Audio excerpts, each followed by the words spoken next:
ದೀಕ್ಷೆಯಾದ ಬಳಿಕ ಯಾವಾಗ ಅವನು ಗುರು ಕಾರುಣ್ಯಕ್ಕೆ ಒಳಗಾಗ್ತಾನೋ, ಗುರು ಕರುಣಾರಸವೇ ಹರಿದು ಲಿಂಗವಾಗಿ ಅವನ ಅಂಗದಲ್ಲಿ ಸಂಬಂಧಿಸಲ್ಪಡುತ್ತದೋ, ಅಂಗದ ಮೇಲೆ ಲಿಂಗ ವಿಭೂತಿ ರುದ್ರಾಕ್ಷಿಯನ್ನು ಧರಿಸಿದ ಸದ್ಭಕ್ತರೆಲ್ಲರೂ ಕೂಡ ಸರಿಸಮಾನರು. ಅವನಿಗೆ ಎಂತ ಪಟ್ಟ ಕೊಟ್ಟರು ಬಸವಣ್ಣವರಂದ್ರೆ, ಅವನನ್ನ ಸಾಕ್ಷಾತ್ ಶಿವನೆಂದು ನಂಬಿ ಅವನಿಂದ ಪಾದೋದಕ ಪ್ರಸಾದವ ಕೊಂಬುದೇ ಯೋಗ್ಯ ಅಂತ ಹೇಳ್ತಾರೆ. ಈ ಒಂದು ವಚನ ಯಾವ ಸಮಾಜದಲ್ಲಿ ಯಾರು ಇವರನ್ನ ಮಾತಾಡಿಸ್ತಿರ್ಲಿಲ್ಲ, ಇಂಥವ್ರಿಗೆ ಹುಟ್ಟಿದ ಮಗ ಅಂತ ದೂರಿಟ್ಟಿದ್ರು, ಓ ನನ್ನಂಥವ್ರನ್ನೂ ಗುರುತಿಸುವಂತ ಶಕ್ತಿ ಬಸವಣ್ಣನವರಿಗಿತ್ತು. ನನ್ನಂಥವ್ರ ಬಗ್ಗೆ ಅಂತಃಕರುಣೆ ಕಾಳಜಿಯಿಂದ ನಮ್ಮನ್ನೆಲ್ಲರನ್ನ ಒಳಗೊಂಡಂಥವ್ರು ಗುರು ಬಸವಣ್ಣನವರು ಅನ್ನೋ ಭಾವದಿಂದ ಅಲ್ಲಿ ಹರ್ಡೇಕರ್ ಮಂಜಪ್ಪನವರು ಸಂಪೂರ್ಣವಾಗಿ ವಚನ ವಾಗ್ಮಯದೆಡೆಗೆ ತಮ್ಮನ್ನು ತಾವು ತಿರುಗಿಸಿಕೊಂಡ್ರು. ಈ ಒಂದು ವಚನ ದಾಸಿ ಪುತ್ರನಾಗಲಿ ವೇಶ್ಯ ಪುತ್ರನಾಗಲಿ ಅನ್ನೋ ಒಂದು ವಚನ ಇಡಿಯಾಗಿ ಹರ್ಡೇಕರ್ ಮಂಜಪ್ಪನವರ ಬದುಕನ್ನೇ ಪರಿವರ್ತನೆ ಮಾಡಿಬಿಡ್ತು. ಸಂಪೂರ್ಣವಾಗಿ ಅವರು ತಮ್ಮನ್ನ ಈ ವಚನ ವಾಗ್ಮಯದಲ್ಲಿರ್ತಕ್ಕಂಥ ಅನುಭಾವಿಕ ನೆಲೆಗೆ ತಮ್ಮನ್ನ ಸಮರ್ಪಿಸಿಕೊಂಡ್ಬಿಟ್ರು. ಅದಾದ ನಂತರ ಯಾವ ಶಿವ ದೀಕ್ಷೆ ಆದ ಬಳಿಕ ಅನ್ನುವಂಥ ಶಬ್ದ ಇದೆಯಲ್ಲ, ಅಂದ್ರೆ ಶಿವ ದೀಕ್ಷೆ ಅನ್ನೋದು ನಾನು ಪಡೆದ್ರೆ ಮಾತ್ರ ನಾನು ಇಂಥ ಸಮಾನತೆಗೆ ಒಳಗಾಗಕ್ಕೆ ಸಾಧ್ಯ ಅಂತ ಅವ್ರಿಗೆ ಅದು ಹೆಬ್ಬರಿಕೆ ಬಂತು. ನಾನು ಶಿವ ದೀಕ್ಷೆಯನ್ನ ಪಡಿಬೇಕು, ಇಷ್ಟಲಿಂಗ ದೀಕ್ಷಾ ಸಂಪನ್ನನಾಗಬೇಕು ಅಂತ.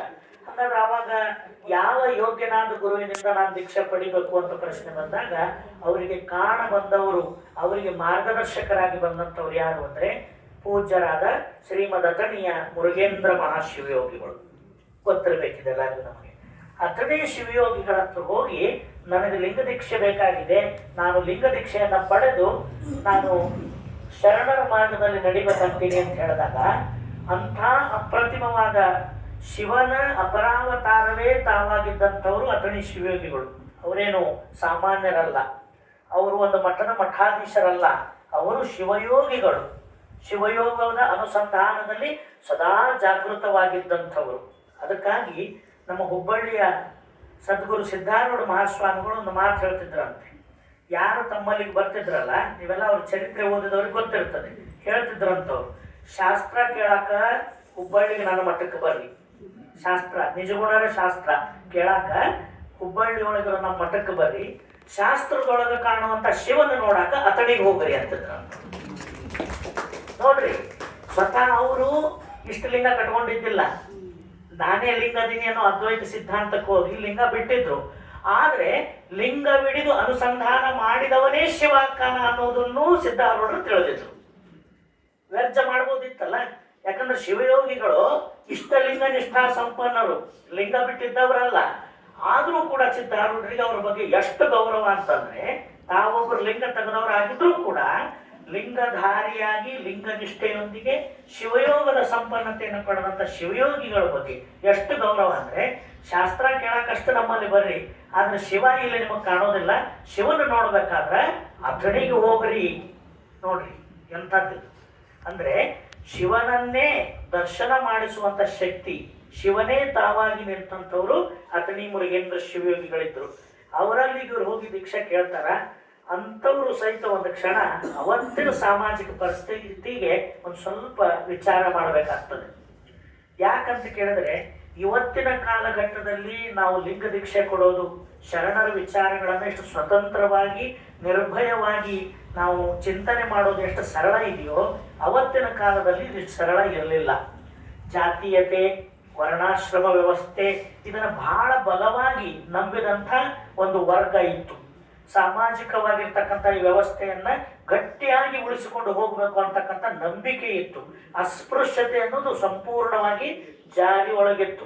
ನೀವು ಅಷ್ಟು ದೂರ ಹೋಗ್ಬೇಡ್ರಿ, ನಾವು ಸಣ್ಣವರಿದ್ದಾಗಿತ್ತು, ಮತ್ತೆ ಬಹಳ ಹಿಂದೆ ಬೇಡ, ಇದೇ 20-25 ವರ್ಷ ಕೆಳಗೆ ಹೋದ್ರೆ ಅವಾಗಿತ್ತು. ಹೆಂಗಿತ್ತು ಅಂದ್ರೆ, ಯಾರೇ ಈ ರೋಡ್ ಕೆಲಸ ಮಾಡಕ್ ಬಂದಿರ್ತಾರ, ಹೊರಗೆ ಏನಾರ ಕೆಲಸ ಮಾಡೋರು ಬಂದ್ರ ಅವ್ರಿಗೆ ನೀರು ಕೊಡ್ಬೇಕಾದ್ರೆ ಅವ್ರಿಗೆ ಒಂದು ತಂಬಿಗೆ ಚರ್ಗಿ ಬೇರೆನ, ನಮ್ಮ ಮನೆ ಬಳಕೆ ಮಾಡೋದನ್ನ ಅವ್ರಿಗೆ ಕೊಡ್ತಿದ್ದಿಲ್ಲ.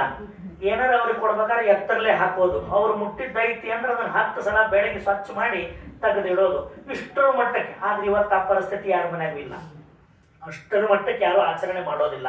ಆದ್ರೆ ಅವಾಗಲ್ಲ, ಇದೇ ಒಂದು 20 ವರ್ಷ ಕೆಳಗ ಇಷ್ಟರ ಮಟ್ಟಕ್ಕೆ ಪರಿಸ್ಥಿತಿ ಇತ್ತು. ಮನೆ ಕೆಲಸ ಮಾಡಕ್ ಬರ್ತಿದ್ರಲ್ಲ, ಯಾರು ಮನೆ ಪರಿಸಿ ಒರ್ಸಾಕ ಬಾಂಡೆ ತಿಕ್ಕಾಕ, ಅವ್ರಿಗೆ ಹಾದು ಹೋಗಾಕ ಒಂದು ಹುಸಿ ದಾರಿ ಬೇರೆ ಇರ್ತಿತ್ತು. ನಾವು ಮನೆಯಾಗಿರೋ ಪಡ್ಸಲ್ಯಾಗ ಅವ್ರು ಬಂದು ಎಲ್ಲರ ಮುಂದೆ ಹಾದು ಹೋಗೋಂಗಿಲ್ಲ. ಅವರು ಬೇರೆ ದಾರ್ಯಾಗ ಹಾದು ಹೋಗಿ ಬಂದು ಹೋಗ್ಬೇಕು.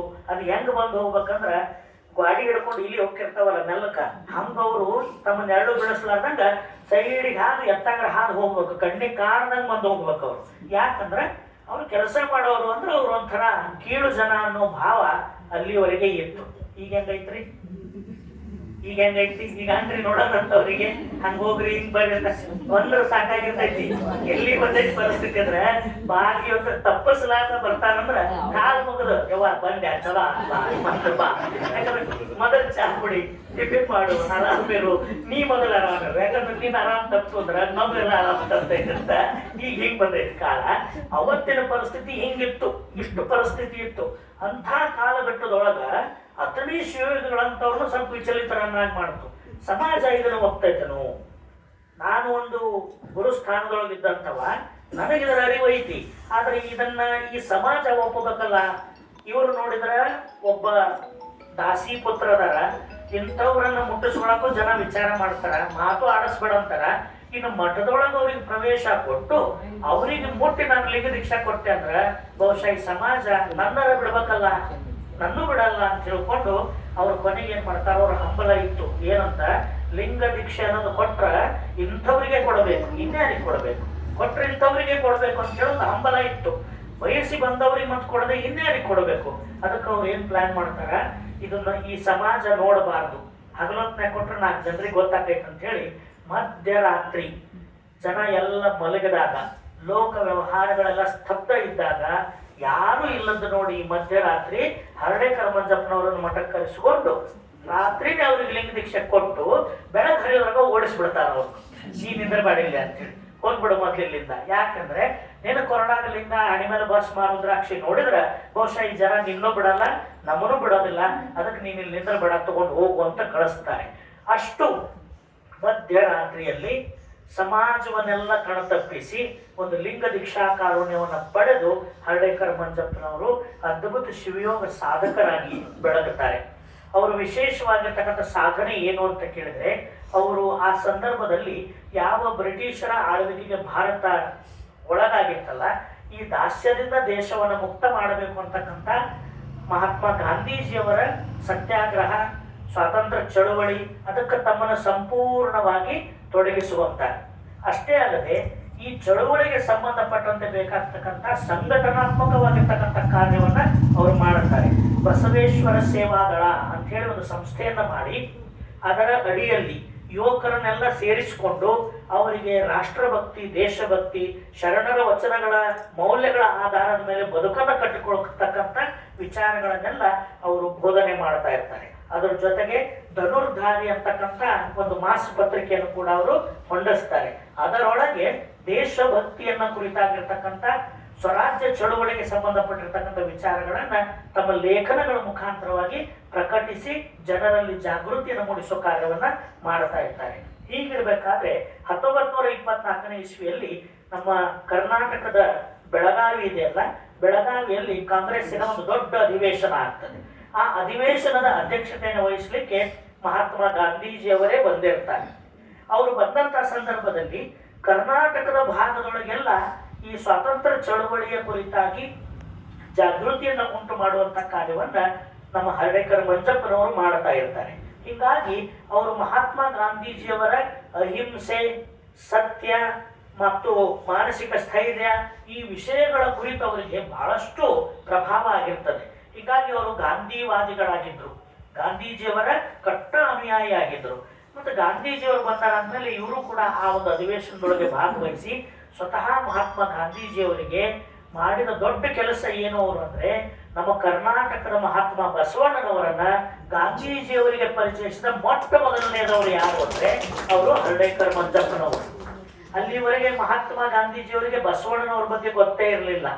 ಇದಕ್ಕೆ ಕಾರಣ ಏನಂದ್ರೆ, ಗಾಂಧೀಜಿಯವರು ಆ ಕಡೆಯವರು, ಅವರಿಗೆ ಹಿಂದಿ ಭಾಷೆ ಬೇಕು. ಹಿಂದಿ ಒಳಗೆ ಯಾವುದೇ ರೀತಿಯಾಗಿರ್ತಕ್ಕಂಥ ಸಾಹಿತ್ಯಗಳು ತರ್ಜುಮೆ ಆಗಿರಲಿಲ್ಲ, ಭಾಷಾಂತರ ಆಗಿರಲಿಲ್ಲ, ವಚನಗಳು ಭಾಷಾಂತರ ಆಗಿರಲಿಲ್ಲ. ನಮ್ಮ ಹಳಕಟ್ಟಿ ಶರಣರ ವಚನ ವಾಗ್ಮಯ ಹೊರಗೆ ಬಂದದ್ದೇ 32ರಿಂದ.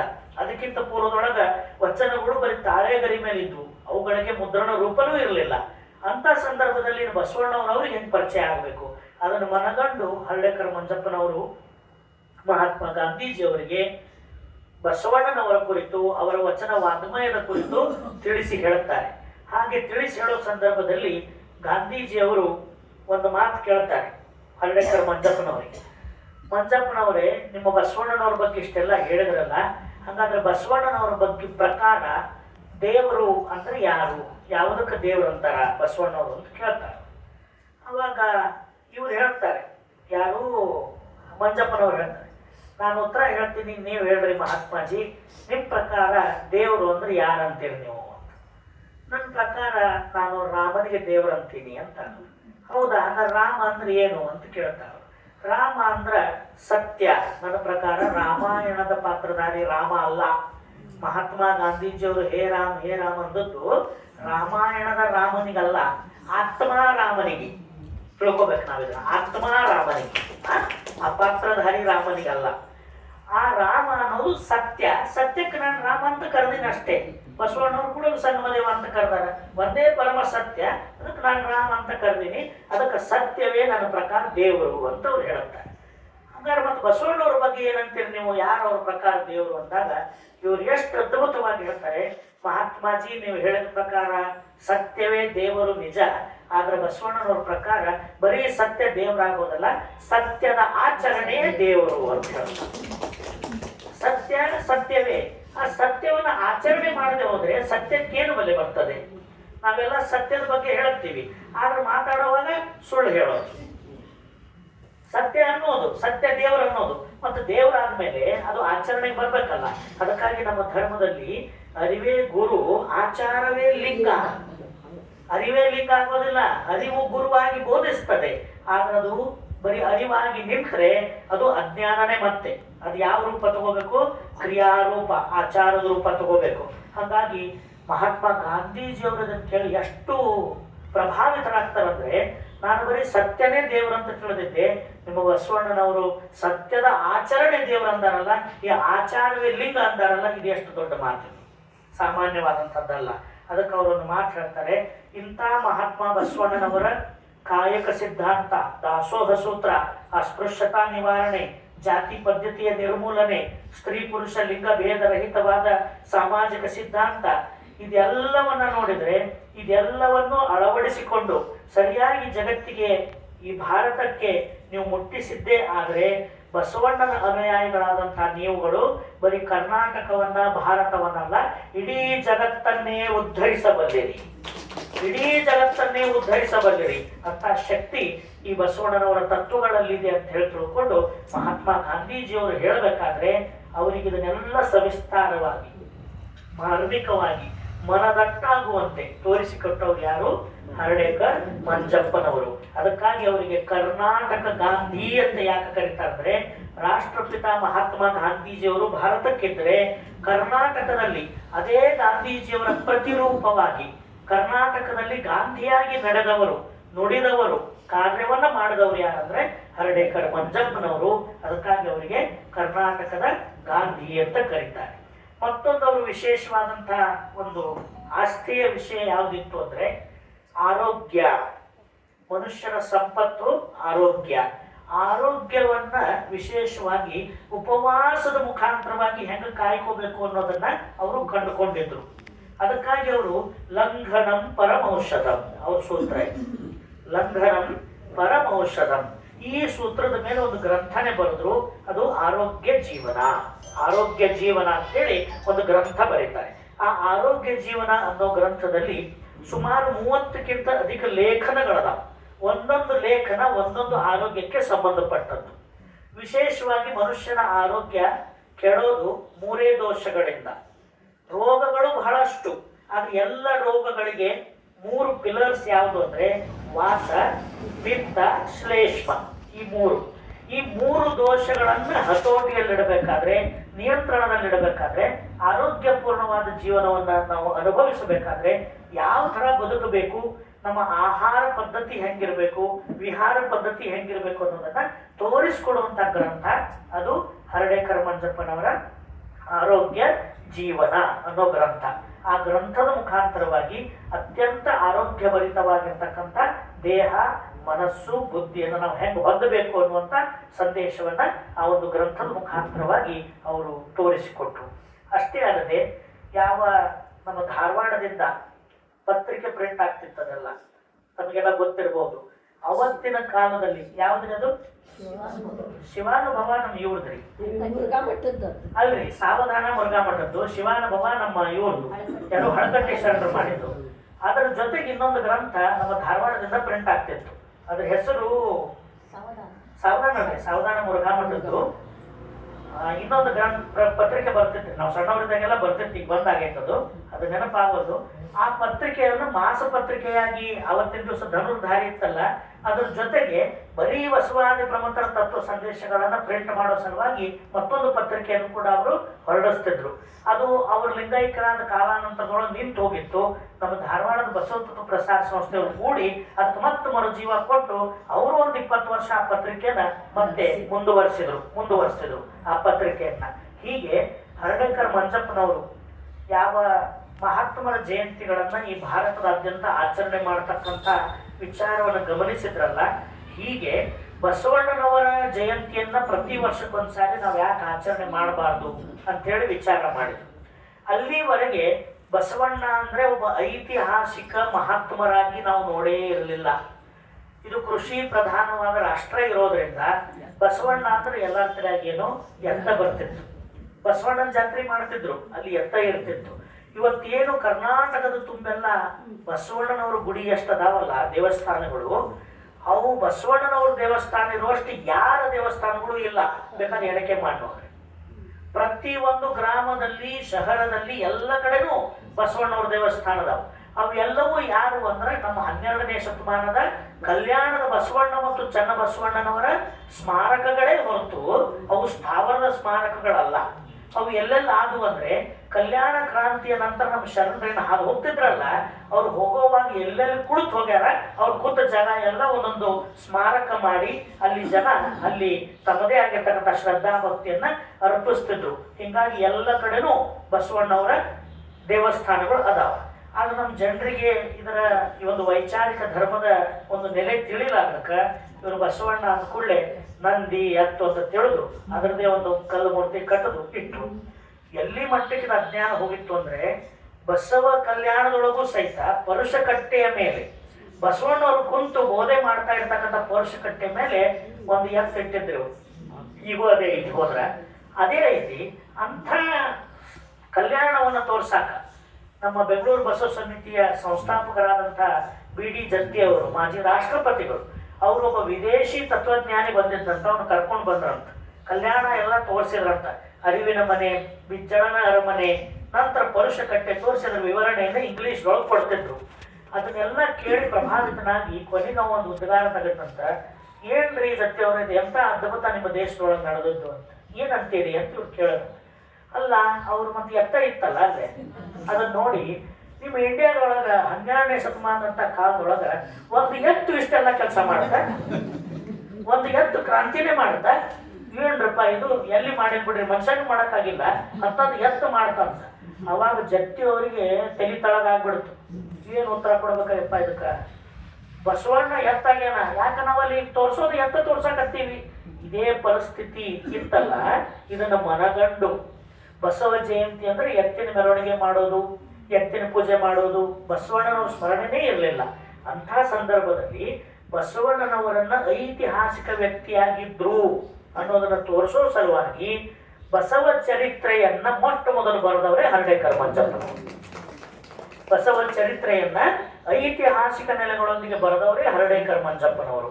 ಬರೆದು ಇದನ್ನು ಮತ್ತೆ ಜಯಂತಿ ನಾವು ವರ್ಷಕ್ಕೊಮ್ಮೆ ಯಾಕೆ ಆಚರಣೆ ಮಾಡಬಾರ್ದು?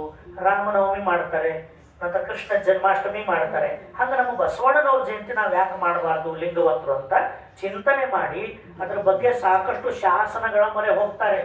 ಬಸವಣ್ಣನವರ ಬಗ್ಗೆದ ಶಾಸನಗಳು, ಐತಿಹಾಸಿಕ ಗ್ರಂಥಗಳು ಎಲ್ಲವುಗಳ ಕುರಿತು ಸಂಶೋಧನೆ ಮಾಡಿ ಹಾಗಾಗಿ ಯಾವಾಗ ಈ ಜಯಂತಿ ಮಾಡಬೇಕು ಅನ್ನೋದೊಂದು ಚಿಂತೆ ಬರ್ತೈತೆ ಅವರಿಗೆ. ಹಂಗಾರೆ ಈ ಜಯಂತಿ ಮಾಡ್ಬೇಕಾದ್ರೆ ಇದು ಕೃಷಿ ಪ್ರಧಾನ ರಾಷ್ಟ್ರ, ಹೊಲದಾಗ ಕೆಲಸ ಭಾಳ ಇತ್ತು ಅಂದ್ರೆ ಯಾರು ಜಯಂತಿಗೆ ಬರಲ್ಲ, ಪುರಾಣ ಪ್ರವಚನ ಇಟ್ಟರೆ ಕೇಳಕ್ಕೆ ಯಾರೂ ಬರೋದಿಲ್ಲ. ಎಲ್ಲರೂ ಫ್ರೀ ಇರೋ ಟೈಮ್ ನೋಡ್ಕೊಂಡು ನಾವು ಮಾಡಬೇಕು ಅಂತ ತಿಳ್ಕೊಂಡು ಆ್ಯಕ್ಚುಲಿ ಇದನ್ನು ಮೊದಲು ಅವ್ರು ಫಿಕ್ಸ್ ಮಾಡ್ಕೊಂಡದ್ದು ನವೆಂಬರ್ ಟೈಮ್ದಾಗ ಮಾಡಬೇಕು ಅಂತ ಇಟ್ಕೊಂಡಿದ್ರಂತ. ಆ ಸಮಯದೊಳಗೆ ಸ್ವಲ್ಪ ಹೊಲದೊಳಗೆ ಕೆಲಸ ಇರ್ತಾವ, ಜನ ಹತ್ರ ಬರೋದಿಲ್ಲ ಅಂತ ತಿಳಿದು ಬ್ಯಾಸಿಗೆ ಒಳಗೆ ಇಟ್ಟರೆ ಹೊಲದಾಗ ಏನೂ ಕೆಲಸ ಇರೋದಿಲ್ಲ. ಈಗ ಹೊಲದಾಗ ಏನೂ ಕೆಲಸ ಇಲ್ಲ ಅಲ್ಲ, ಹೊಲ ಕೆಲಸ ಆರಂಭ ಆಗೋದು ಮೇ ಜೂನ್ ತಿಂಗಳಾಗ ಮುಂಗಾರು ಮಳೆ ಬಿದ್ದ ನಂತರ. ಈಗ ಜನ ಎಲ್ಲ ಫ್ರೀ ಇರ್ತಾರ ಅಂತ ತಿಳಿದು ಇದಕ್ಕೊಂದು ಮಿತಿಯನ್ನು ಫಿಕ್ಸ್ ಮಾಡಿಕೊಂಡು ಅಕ್ಷಯ ತೃತೀಯ ವೈಶಾಖ ಈ ಒಂದು ರೋಹಿಣಿ ನಕ್ಷತ್ರ ಅನ್ನೋದನ್ನ ಶಾಸನಗಳ ಆಧಾರದ ಮೇಲೆ ಸಂಶೋಧನೆಯಿಂದ ಕಂಡುಕೊಂಡು ಈಗಲೇ ಬಸವ ಜಯಂತಿಯನ್ನ ಮಾಡಿದ್ರೆ ಯೋಗ್ಯ ಆಗ್ತದೆ ಅಂತ ವಿಚಾರ ಮಾಡಿದರು. ಇದನ್ನ ಹೋಗಿ ಯಾರ ಮುಂದವರು ಚರ್ಚೆ ಮಾಡಿದ್ರಂದ್ರೆ ಅವತ್ತಿನ ದಾವಣಗೆರೆ ವಿರಕ್ತ ಮಠಕ್ಕೆ ನಮ್ಮ ಧಾರವಾಡದ ಮುರುಘಾ ಮಠದ ಪೂಜ್ಯರು ಅಲ್ಲಿಗಿದ್ರವಾಗ, ಯಾರು ಮೃತ್ಯುಂಜಯಗಳು ಅಲ್ಲಿದ್ರವಾಗ, ಅವ್ರ ಜೊತೆ ಹೋಗಿ ಚರ್ಚೆ ಮಾಡಿದ್ರು ಹಿಂಗೆ ಮಾಡ್ಬೇಕು ಅನಿಸ್ತೈತಿ ಅಂತ. ಅವರು ಬಹಳ ಸಂತೋಷದಿಂದ ಹಿಂಗೆ ಮಾಡೋಣ ಅಂತ ಒಪ್ಪಿಕೊಂಡ್ರು. ಅದೇ ವರ್ಷ 1912ನೇ ಇಸ್ವಿ 1912ನೇ ಇಸ್ವಿ ಮೊಟ್ಟ ಮೊದಲ ಬಾರಿಗೆ ಸಾರ್ವಜನಿಕವಾಗಿ ಬಸವ ಜಯಂತಿಯನ್ನ ಆಚರಣೆ ಮಾಡಿದ್ರು. ಅದು ಒಂದು 100 ವರ್ಷ 2012ಕ್ಕೆ ನಾವೆಲ್ಲ ನಿಮಗೆಲ್ಲ ನೆನಪಿದೆ. 2012ನೇ ಇಸ್ವಿಯಲ್ಲಿ ಬಸವ ಜಯಂತಿ ಶತಮಾನೋತ್ಸವವನ್ನು ನಾವೆಲ್ಲ ಆಚರಣೆ ಮಾಡಿದ್ವಿ. ಅದರೊಳಗೆ ಮುರುಘಾ ಮಠದ ಮೃತ್ಯುಂಜಯಪ್ಪಗಳು ಮತ್ತು ಹರ್ಡೇಕರ್ ಮಂಜಪ್ಪನವರು ಅವರು ಆಶ್ರಯದಾತರು. ಇವರು ವಿಚಾರವನ್ನು ಕೊಟ್ಟವರು ಈ ಥರ ಮಾಡಬೇಕು ಅಂತ.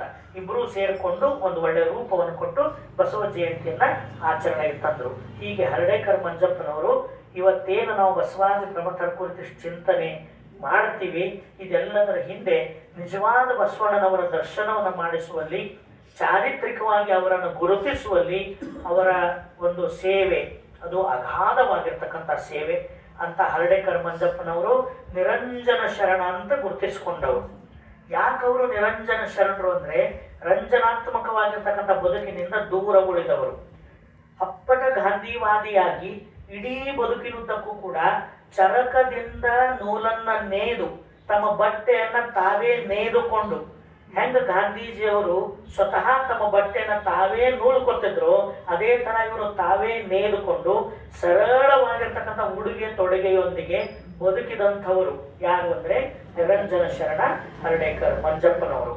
ಅಂಥ ಮಂಜಪ್ಪ ಶರಣರ ಒಂದು ಸಂಸ್ಮರಣೆಯನ್ನ, ಮಹಾತ್ಮರ ಸಂಸ್ಮರಣೆಯನ್ನ ಇವತ್ತಿನ ಸಂದರ್ಭದಲ್ಲಿ ನಾವೆಲ್ಲ ಮಾಡ್ತಾ, ಬರೀ ಅವರ ಗುಣಗಾನ ಮಾಡೋದೇ ಒಂದು ಬಹಳ ಶ್ರೇಷ್ಠವಾದ ಕೆಲಸ ಅಂತ ಭಾವಿಸದೆ ಪ್ರಾಮಾಣಿಕವಾಗಿ ಎಷ್ಟಾಗ್ತದೋ ಅಷ್ಟು, ಎಷ್ಟು ಸಾಧ್ಯ ಆಗ್ತದೋ ಅಷ್ಟು ನಮ್ಮ ಬದುಕಿನಲ್ಲಿ ಅವರ ಆದರ್ಶಗಳನ್ನು, ತತ್ವ ಸಂದೇಶಗಳನ್ನು ಅಳವಡಿಸಿಕೊಂಡು ಸಾಗುವಂಥ ಪ್ರಯತ್ನವನ್ನು ನಾವೆಲ್ಲ ಮಾಡೋಣ ಅಂತ ಹೇಳ್ತಾ, ಇದರೊಳಗೆ ಏನಾರ ಇನ್ನೊಂದು ಸ್ವಲ್ಪ ಮಹತ್ವಪೂರ್ಣ ಅಂಶಗಳಿದ್ರೆ ಅದನ್ನ ಈಗ ನಮ್ಮ ಸರ್ ಹೇಳ್ತಾರೆ ಇನ್ನೊಮ್ಮೆ, ನಾವೇನಾರ ಇದ್ರೆ ಮತ್ತೆ ನಾವೆಲ್ಲ ಕೂಡಿ ತಿಳ್ಕೊಳ್ಳೋಣ ಅಂತ ಹೇಳ್ತಾ ಈ ನುಡಿ ಸೇವೆಯನ್ನು ಅಪ್ಪ ಬಸವಣ್ಣನವರ ಶ್ರೀಪಾದಕ್ಕೆ ಸಮರ್ಪಿಸಿ ಮತ್ತೊಮ್ಮೆ ತಮ್ಮೆಲ್ಲರಿಗೆ ಭಕ್ತಿಯ ಶರಣೋ ಶರಣಾರ್ಥಿ.